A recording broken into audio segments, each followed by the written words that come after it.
कहते हैं ना कि बड़े बेआबरू होकर तेरे कूचे से हम निकले, लेकिन धनखड़ निकले नहीं, ऐसा निकाले गए कि चौतरफा फजियत हो रही है।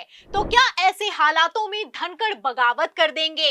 ये सवाल इसलिए क्योंकि धनखड़ ने पहले तो सारे प्रोटोकॉल तोड़े और फिर भाजपाई मंत्रियों के मनाने के बावजूद किसी की भी सुनने के लिए तैयार नहीं है। तो धनखड़ ने कैसे मोदी को फैसला पलटने पर मजबूर किया, आपको बताएंगे। अमित शाह ने क्या एक्शन लिया, उस पर भी आएंगे। लेकिन पहले धनखड़ कैसे पूर्व राज्यपाल सत्यपाल मलिक से भी खतरनाक निकले हैं, खेल समझिए। तो जैसा कि आप जानते हैं कि बीजेपी छोड़ने के बाद सत्यपाल मलिक ने सनसनीखेज खुलासे किए। पहले तो जब पार्टी में थे तो किसानों के मसले पर अपनी ही सरकार का खुलकर विरोध किया और यहां तक बयान दे दिया कि मैं डरता नहीं हूं, इस्तीफा अपनी जेब में लेकर घूमता हूं। फिर जब सत्यपाल मलिक ने इस्तीफा दिया तो राजनीतिक भूचाल आ गया। एक तरफ मोदी ने सर्जिकल स्ट्राइक के नाम पर वोट मांगे, वहीं दूसरी तरफ सत्यपाल मलिक ने कह दिया कि पुलवामा हमले में तो मोदी सरकार का हाथ है। आपको बता दें कि इस खुलासे ने मोदी सरकार की नींव हिला दी। देश से लेकर विदेश तक सत्यपाल मलिक की रिपोर्ट को छापा गया, लेकिन मोदी सरकार की चू करने की भी हिम्मत नहीं हो पाई। सत्यपाल मलिक पर सीबीआई के छापे तो डलवाए गए, लेकिन एक्शन लेने के नाम पर मोदी शाह की हालत खराब हो गई। तो क्या एक बार फिर से वही कुछ होता हुआ नजर आ रहा है? जैसा कि आप जानते हैं कि धनखड़ का नाम भी जाट समुदाय से जुड़ा हुआ है। जिस तरीके से सत्यपाल मलिक के समय पुलवामा अटैक हुआ और सर्जिकल स्ट्राइक के नाम पर वोट मांगने के लिए मोदी सरकार की फजियत हुई, ठीक उसी तरह से धनखड़ के टाइम पर पहलगाम अटैक हुआ और ऑपरेशन सिंदूर के नाम पर मोदी सरकार की फजियत हो रही है। आपको बता दें, पहले तो बहुमत की सरकार थी तो ऐसे तैसे जैसे तैसे सब कुछ करके मैनेज हो गया, लेकिन अल्पमत की सरकार में मोदी शाह की हालत खराब है। और कितनी हालत खराब है इसका अंदाजा आप इस बात से लगा सकते हैं कि पहले तो ऑपरेशन सिंदूर पर चर्चा करने के लिए सदन का विशेष सत्र नहीं बुलाया गया और अब मानसून सत्र छोड़कर प्रधानमंत्री नरेंद्र मोदी विदेश भाग खड़े हुए हैं। लेकिन अब भागने से कुछ नहीं होने वाला, क्योंकि जिस तरीके से अपमानित करके मोदी शाह ने धनखड़ को बाहर किया है, पेच फंस गया है। खबर भी मौजूद है, खबर आप देखिए इस खबर में लिखा भी हुआ है कि प्रोटोकॉल तोड़कर राष्ट्रपति से मिलने पहुंचे थे धनखड़, आधे घंटे करना पड़ा इंतजार। तो जब इस्तीफा हुआ तो किसी ने कुछ नहीं कहा, लेकिन अब परतें खुलती हुई नजर आ रही हैं। मतलब कितने अपमान की बात है कि एक उपराष्ट्रपति जो कि प्रधानमंत्री के पद से भी ऊपर होता है, उसको इस्तीफा देने के लिए भी आधे घंटे का इंतजार करवाया गया। आमतौर पर राष्ट्रपति को कोई इस्तीफा देता है तो फोटो खींची जाती है, लेकिन धनखड़ की ना फोटो खींची गई और ना ही इस्तीफे का कोई पुख्ता कारण निकलकर सामने आया है।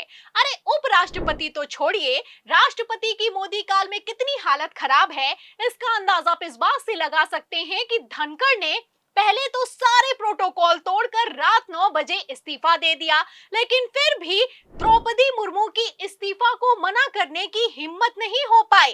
बस खबर निकलकर सामने आई कि राष्ट्रपति ने धनखड़ के इस्तीफे को मंजूरी दे दी है और अब चुनाव की तैयारी शुरू हो गई है। और तैयारी भी इतनी तेज शुरू हो गई है कि एक तरफ धनखड़ ने इस्तीफा दिया, दूसरी तरफ चुनाव आयोग ने उपराष्ट्रपति के चुनाव का नोटिफिकेशन जारी कर दिया। आपको बता दें कि धनखड़ को सरकारी आवास खाली करने का नोटिस तक दे दिया गया है।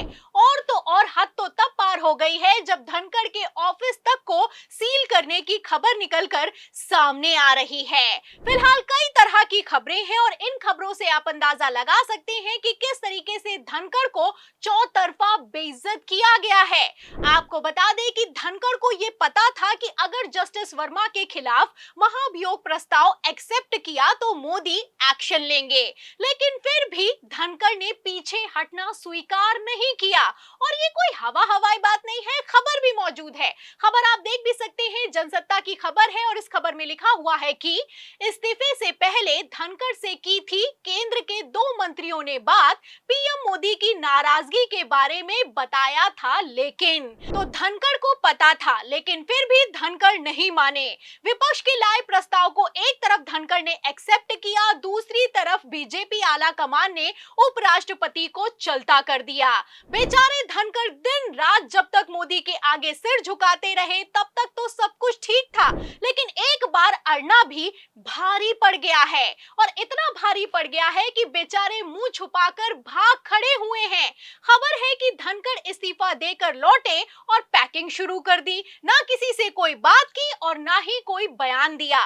मतलब इतनी फजियत कि भारत के इतिहास में ऐसा पहली बार हुआ है कि एक उपराष्ट्रपति ने पहले तो अचानक से इस्तीफा दिया, फिर उस उपराष्ट्रपति को विदाई समारोह तक नहीं मिला, उल्टा गोदी मीडिया ने फजियत करना शुरू जरूर कर दिया है। तो क्या ऐसे हालातों में चौतरफा हो रही फजियत के बाद धनखड़ बदला लेंगे? क्या धनखड़ सत्यपाल मलिक से भी ज्यादा खतरनाक साबित होंगे? आपको बता दें कि खबर है कि मोदी के लिए सुप्रीम कोर्ट से पंगा लेने वाले धनखड़ अब मोदी से भिड़ने वाले हैं।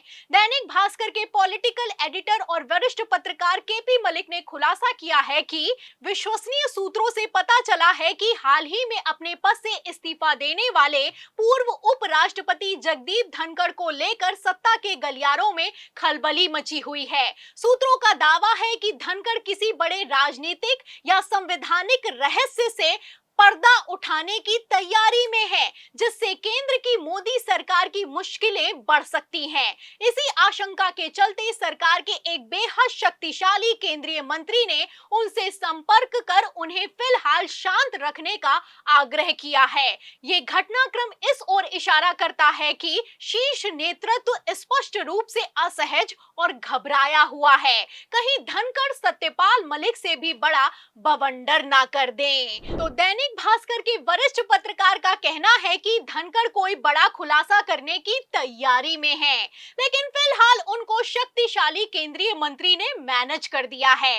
अब मोदी जी तो देश में है नहीं और मोदी के बाद सबसे शक्तिशाली अमित शाह हैं। तो क्या अमित शाह धनखड़ को मना रहे हैं? आखिर धनखड़ के इस्तीफे के बाद बिरला और अमित शाह मिलकर कौन सी खिचड़ी पका रहे हैं? इस सवाल के जवाब में धनखड़ की चुप्पी पर, अमित शाह की टेंशन पर आपकी क्या राय है? क्या पुलवामा के बाद अब ऑपरेशन सिंदूर पर भी बड़ा खुलासा होने वाला है? जो भी आप सोचते हैं इस सवाल के जवाब में हमें कमेंट बॉक्स में जरूर लिखें। वीडियो को ज्यादा से ज्यादा शेयर करें, हमारे चैनल को लाइक करें, सब्सक्राइब करें, ज्वाइन करें। फिर मिलती हूँ अगली खबर के साथ, तब तक के लिए धन्यवाद।